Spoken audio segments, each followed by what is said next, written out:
Nothing says the holidays like the smell of fresh pine and, of course, the aroma of gingerbread. In our first story, Miranda Cohen travels to Memphis, where a woman's passion for baking that classic Christmas treat is more than a hobby. To her, it's an inspiration. Christmas is coming a little early in Memphis, Tennessee. The Pink Palace Museum is already decked out with an enchanted gingerbread forest. You will find magical houses, castles, and much more, all entirely edible and mostly made of decadent gingerbread. Looks like a candy wonderland. The colors are so pretty. I love them so much. Yeah, they remind me of like a candy land. August and Evan Smith are certainly enchanted by all of these creations, but they are particularly happy to see one. Look, it's Mom's. Oh my gosh, like the reindeers are my favorite part. I love them so much. Same, and I can't believe she got first place. Their mom is Mollie Curlin Smith, and she is somewhat of a celebrity in the world of gingerbread making. With a love of baking and a gift for creativity, Mollie Curlin Smith started out as Mollie the Cookie Smith, baking elaborate, beautiful sugar cookies. A successful business and a beautiful family. Then suddenly, a dark cloud came in the form of a cancer diagnosis. But in that dark cloud, she found a silver lining. During all this stage 2 breast cancer treatments, there was a lot of downtime, and I would watch all kinds of baking shows, and I thought, oh, that's what I can do. I can do gingerbread. I can use my cookie skills, make gingerbread houses. I have the creative control. While I was recovering from cancer, I would draw out gingerbread houses and look at all kinds of different gingerbread models. My very first house I made about 6 months after my cancer treatments ended, and I entered it at the Pink Palace Le Bonheur's Enchanted Forest Gingerbread Village, and I won first place.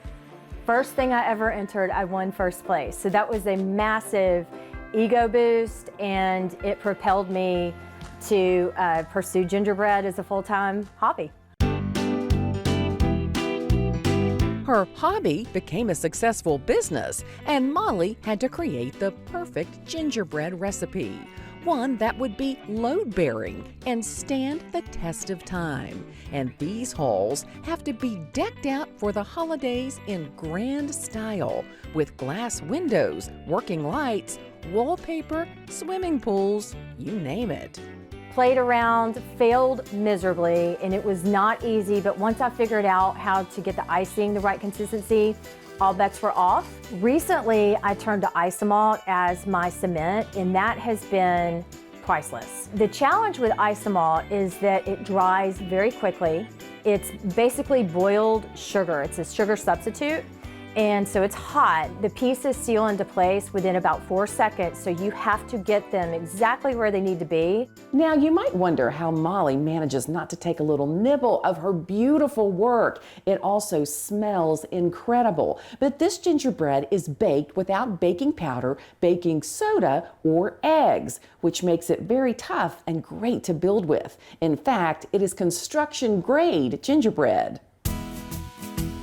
You want what's called construction grade gingerbread so that it's really sturdy, almost as hard as wood. And that way, if humidity hits it, it doesn't have a tendency to warp. It can withstand 2 and 3 years of standing up straight.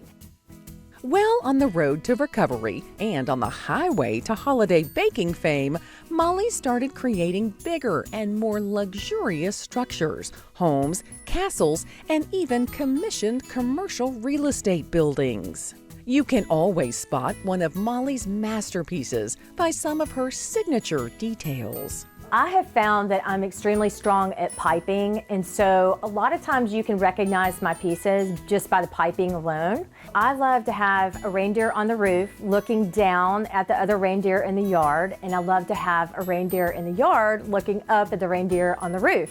Sometimes Santa's on the roof, sometimes Santa's on the sleigh, sometimes Santa's on the ground, sometimes Santa is going down the chimney.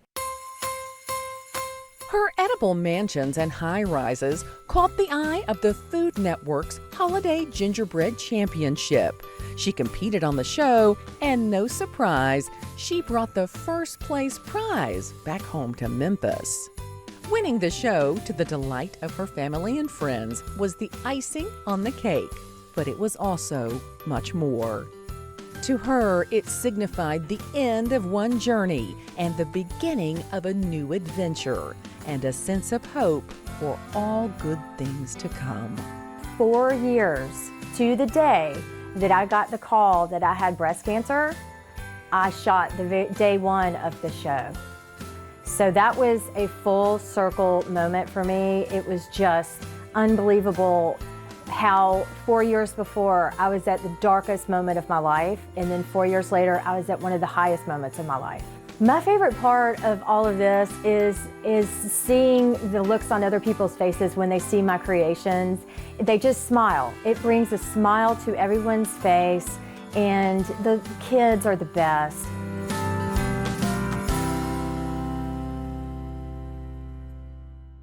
Hey, how'd you like the story? We'd love to hear from you in the comments. If you enjoyed it, we have a lot more where that came from. Here's one you might like.